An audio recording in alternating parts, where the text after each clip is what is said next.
Hello students, welcome back to my channel. Today we are going to learn about motions of the earth. Do you know what are the motions of the earth? चलो कोई बात नहीं, मैं इस video में आपको motions of the अर्थ के बारे में बोलती हूँ. मोशन का मतलब क्या है? मोशन सुनते ही हमें मूवमेंट याद आती है. इसका मतलब है कि हम इस वीडियो में हम मूवमेंट ऑफ द अर्थ के बारे में पढ़ने वाले हैं. तो चलो शुरू करते हैं. The earth like all other planets in the solar system has two kinds of motion. अर्थ हमारा जो प्लैनेट है, मदरलैंड, ग्रीनलैंड, बहुत सारे नाम जो है अर्थ के, ब्लू प्लैनेट, राइट? और बहुत सारे प्लैनेट्स वैसे भी हैं in the solar system. For example Mars, Mercury, Venus, Jupiter etcetera. हर एक प्लैनेट्स को टू टाइप्स ऑफ मोशन होता है, two kinds of motion. To.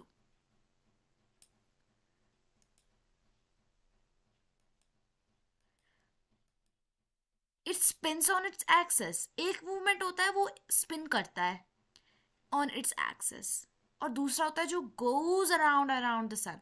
जो दूसरा मूवमेंट है सन के अराउंड घूमना on a fixed path called its orbit. ये दो है. So in this video we are going to learn about the motion of the earth. अब अर्थ की एक्सिस के बारे में हम पढ़ेंगे, और उसके साथ साथ फिर हम रोटेशन एंड रेवोल्यूशन भी पढ़ने वाले हैं. You have already learned that the Earth's axis is an imaginary line joining the North Pole and the South Pole, right? The axis is tilted at an angle of 66 degree and a half. What? इसका मतलब है हमने पहले से पढ़ा था कि अर्थ की एक्सिस स्ट्रेट होती है एंड हमने पढ़ा था कि जो अर्थ की एक्सिस है वो होती है स्ट्रेट, राइट? हमने पढ़ा था कि अर्थ की जो एक्सिस है वो स्ट्रेट होती है. बट हम 6th क्लास में तो हम कुछ डिफरेंट ही पढ़ रहे हैं कि it's tilted, but it's wrong. The earth axis is not straight but it's tilted. अब आप बोलोगे कि ये टिल्टेड कैसे आ गया, and why is earth tilted? चलो मैं इस टॉपिक में आपको स्टोरी बोलती हूँ. A long time ago when the earth was still forming, जब अर्थ अभी बन ही रहा था, अ ह्यूज ऑब्जेक्ट, बड़ा सा ऑब्जेक्ट आया, मतलब साइज ऑफ द मार्स की तरह, ठीक है? उतना बड़ा आ गया एंड कोलाइडेड विद इट, मतलब अर्थ के साथ इसने कोलाइड किया, इससे अर्थ के साथ कोलाइड किया, टक्कर मारी. This collision cause the earth to tilt on its side. मतलब जब अगर कोई बड़ा सा रॉक आएगा तो वो, मतलब किसी चीज़ को टकराएगा तो वो थोड़ा सा टिल्ट नहीं हो जाएगा? तो ऐसे ही अर्थ के साथ भी हो गया. अर्थ थोड़ा सा टिल्टेड हो गया और ये टिल्ट ऐसे ही रहा. क्यों रहा ऐसे? क्योंकि स्पेस में आप कुछ भी नहीं है कि जो अर्थ को स्ट्रेटन अप करे. मगर फिर भी ये जो टिल्ट है, it's very important. Do you know why? Because it gives us seasons. Without it some places would always get hot and others get always cold. तो ये जो टिल्ट है, जो अर्थ में ये टिल्टनेस है, इट्स वेरी इंपॉर्टेंट. कि हमें सीजन्स देती है. अगर सीजन्स नहीं होगी तो एक ही प्लेस में हॉटनेस आएगी, दूसरे प्लेस में cold, right? And this tilt is about 23.5 degree. Okay, angle मतलब ये ये 66.5 कैसे आ गया? इक्वेटर से, equator to the tiltness it is 66, मगर जो स्ट्रेट लाइन है उससे लेकर 23, उससे लेकर टिल्टनेस से 23 आता है। तो जो ये एक्सेस है it's not straight but it's tilted like this. Okay, it's tilted like this. अगर ये अर्थ है, ओके दिस इज अर्थ, और एक्सेस इसका ऐसे है, अर्थ इज ऑल्सो टिल्टेड, तो ये हम बोलेंगे इसको that earth is tilted and its axis also. This tilt is called the inclination of the earth's axis. तो जो ये टिल्ट है इसको हम बोलते हैं inclination of the earth's axis. Effects of the inclination of the earth's axis. अब हम पढ़ेंगे इफेक्ट्स इसके। If the earth's axis was vertical, अगर ये स्ट्रेट होता, ठीक है, अगर ये अर्थ के एक्सेस स्ट्रेट होता, any place would have received the sun ray in the same way। हर एक प्लेस, कुछ भी ना, कोई भी प्लेस, फॉर एग्जाम्पल अगर ये अर्थ है, हम अर्थ बनाएंगे गोल, ये रहा, अगर हम फिर भी इमेजिन करें कि अगर ये अर्थ की एक्सेस स्ट्रेट हो, वर्टिकल हो, तो जो ये रेज है, सन रेज जो है, दिस इज द सन रे, जो उसकी रेज है, अगर ये वर्टिकल होता तो ये हर एक प्लेस को सेम सन रे आएगी, right? It would have been same.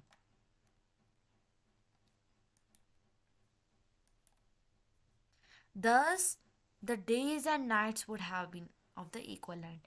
जहाँ पे अगर सन देगी एक हाफ ऑफ द अर्थ, अगर वो डे देगी तो वो सेम ही होगा through out the year and all over the world.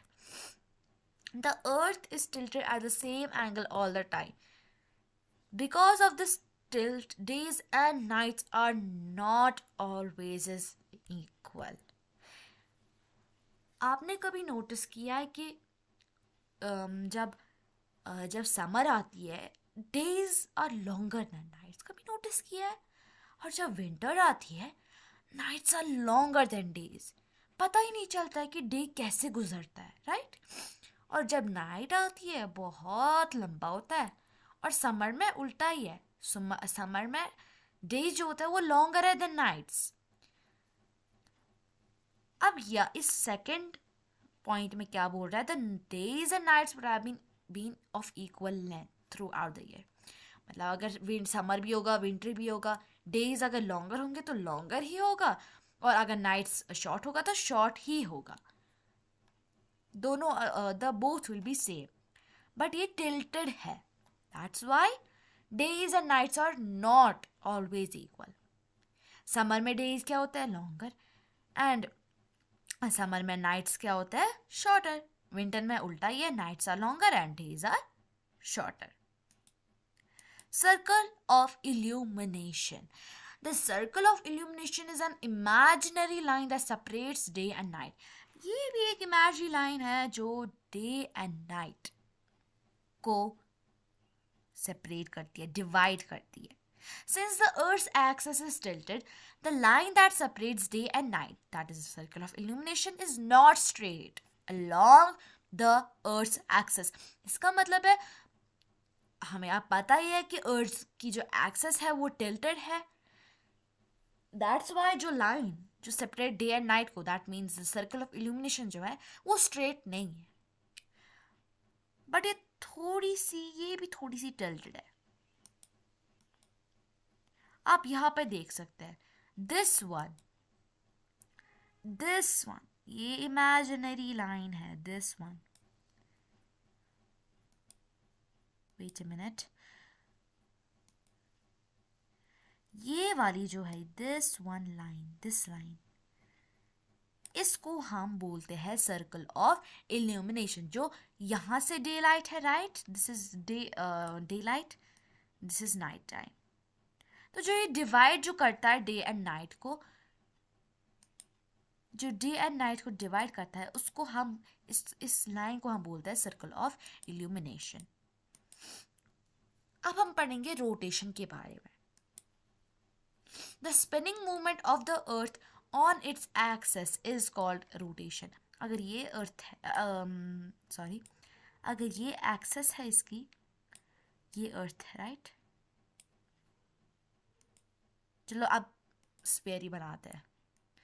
ये अगर अर्थ है, this is its axis. Saturn लग रही है बट सैटर्न नहीं समझना, it's earth and its access.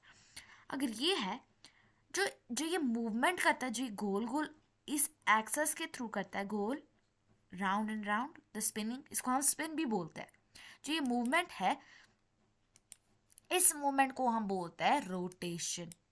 ऐसे मूव करना, स्पिन करना एक ही, इस ऑन इट्स ओन एक्सेस, इसकी अपनी एक्सेस है, जो ये स्पिनिंग इसमें एक्सेस के ऊपर करता है, इसको हम बोलते हैं रोटेशन। तो the earth rotates from west to east, ये हमेशा वेस्ट और ईस्ट से करता है, दैट मीन्स ये ऐसे करता है। इसलिए हमें सनराइज आती है ईस्ट से और सनसेट होता है वेस्ट से।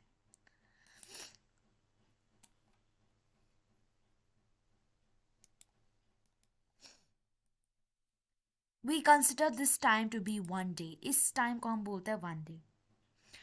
अब क्वेश्चन है, what do you think would happen if the earth stops rotating?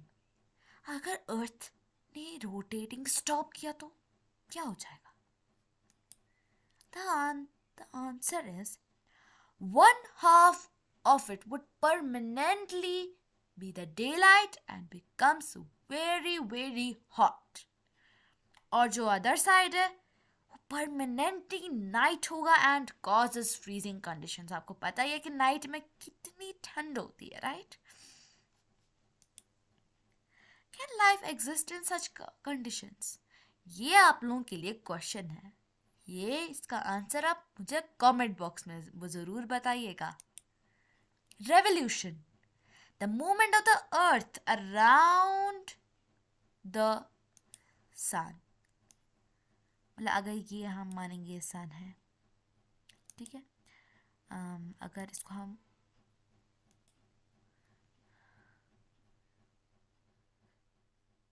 और चलो यहाँ पे हम दूसरा भी बनाएंगे। ये रहा अर्थ, ठीक है। सन में यहाँ पे छोटा बनाया, तो मगर वो नहीं समझना कि इतना ही छोटा है, बहुत बड़ा है ये, ठीक है। तो this is earth, this is the सन।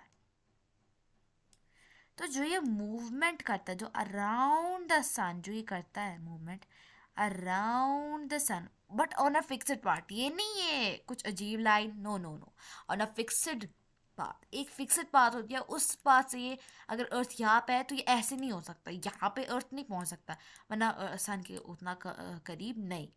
एक ही फिक्स्ड पाथ होती है और उसी पे ये चलती है सन। इसको हम बोलते हैं revolution. The fixed path along with the earth revolves around the sun is called its orbit। जो वो fixed path है अर्थ की, उसको हम बोलते हैं orbit. The earth revolves around the earth in an anti-clockwise direction, मतलब कि ऐसे चलती है। Anti-clock बोलते हैं ऐसे चलना, clockwise क्या होती है? ऐसे चलना, ऐसे। Clockwise means this and anti-clock means this.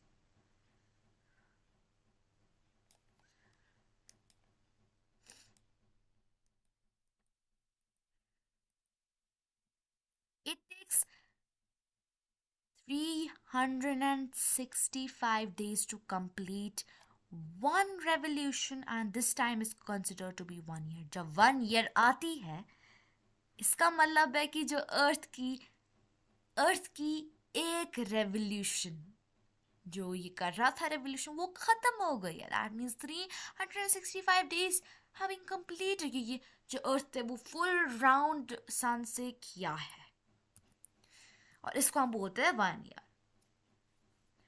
अब लीप ईयर है. उस लीप ईयर में क्या आता है? 366 days आती है उसमें, इसलिए लीप ईयर में. और लीप ईयर कब आता है? जब ये वाली होती है, जब 365 days वाली ईयर जो होती है वो जब खत्म होती है, इसके बाद, इसके 4 years के बाद फेब्रुअरी जो होता है उसको जब उसको 29 days आती है इंस्टेड ऑफ 28. हमेशा फेब्रुअरी को 28 days होती है, बट जब लीप ईयर आता है उसको 29 आती है. तो लास्ट लीप ईयर कब आया था? 2024 में, राइट? अब आपको पता है कि कब आएगा? और 2028 में अब दूसरा लीप ईयर आएगा. So this is, you can see here कि इसका रोटेशन क्या है. Anticlockwise direction, west to east, हम इसमें अभी पढ़ेंगे. पहले हम कहते हैं रेवोल्यूशन के बारे में. ये रहा anticlockwise. This is known as the anticlockwise direction. यहाँ से करता है start. This is the way. Rotation कहाँ से होती है? This is rotation. ये रहा वेस्ट टू ईस्ट, ऐसे. और मूवमेंट करता है, वो भी एंटी क्लॉकवाइज में ही होता है. सो अगर यहाँ पे सन है, this is the sun, right? यहाँ से अभी क्या होगा? Day, right? दैट मीन्स ये अगर इस वाली प्लेस की मैं बात कर रही हूँ, ये ऐसे हो जाएगा, स्लोली ये यहाँ से आ जाएगा. दैट मीन्स ये राइज ईस्ट से होता है. So I hope you understood this chapter very, very well. Thank you so much.